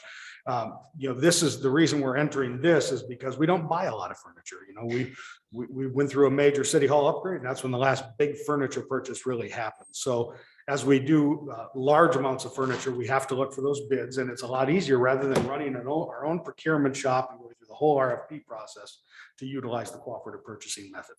And your real advantage here is the leverage of a large group of people that then buy. So by volume, you can reduce the price significantly and you avoid having to go out to bid on everything. I do have a question that somewhat represents this. How often do we use our local vendors in Webster Groves for products and services? So it depends on, obviously there are bidding thresholds. So if there is under the threshold amount, departments are reaching out to their vendors and oftentimes our preferred local vendors that we may be using. When it comes to bidding and such, we do notify local vendors. I don't have a metric to give you that we're 95% of the time or such. We also we have some small businesses that fill out needs. The embroidery shop downtown or in Old Webster, that will do shirts for us and things like that. But there is not a consistent place that we go for a certain product that I'm aware of. But it's certainly something, if you're asking for metrics, we can look into the. Oh, yeah. But aren't purchases based on lowest price? Usually and most certainly, yes. We do not all, and I'm going to defer to Neil to make sure, but we don't always use low price, but we always make sure there's other aspects of a bid that can affect which bid price we get. And that's spot on because it's not just the lowest bid, it's the lowest and the best bid. So there can be other factors that you can add into this.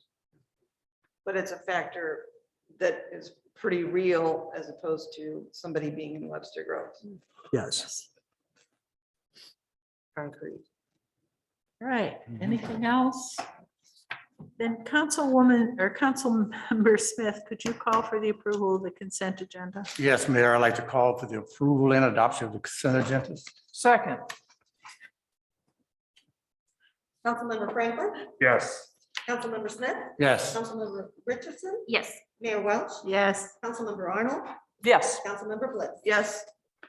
All right, we've made several appointments tonight to boards and commissions. We've appointed Jeff Mazur to the Sustainability Commission. We have reappointed David Addison and Lindsay Michaud to the Parks and Recreation Commission. We've reappointed Kimmy Sauer to the Personnel Board, Katie Miller to the Police Community Engagement Board, and we have appointed Ray Golick to the Tiff Commission. We had one Tiff Commission member who resigned for some conflicts that kept her from serving. So this is a different county representative. And I think that's it. We have no closed session tonight, and I thought we did. I thought we did too. We can have one. Neil, you got nothing to say? No, I don't. no closed session tonight. And thank you all for coming tonight. We appreciate your input, and thank you guys. I know you've had a rough weekend with a lot of service calls, so thank you on behalf of the community.